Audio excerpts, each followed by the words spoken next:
Senden görüşmeye bir akşam gel gücün orta. Bak bu halımı soruşmaya abala bir akşam gel gücün orta. Senden ayrı gezmek olmaz, ayrılığa dözmek olmaz, məhəbbətten de bezmek olmaz. Bir akşam gel gücün orta.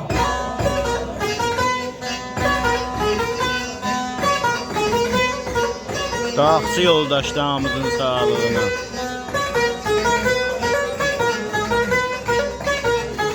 Ay Baharı, sen sağlığı var.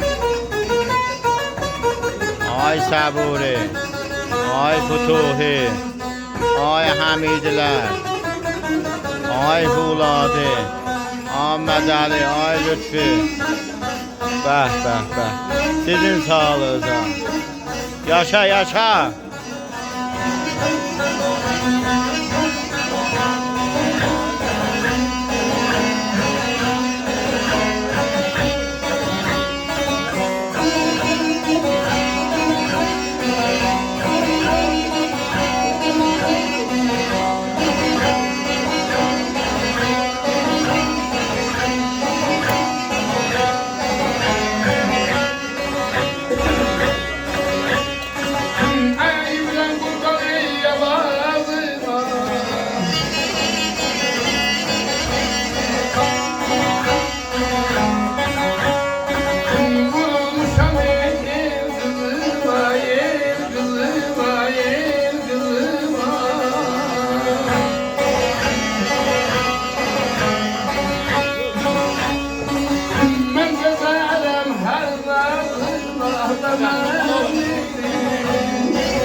Avazına vurulmuşam el kızına.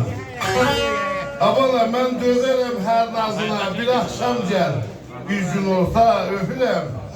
Eşk olsun ay məhərrəm.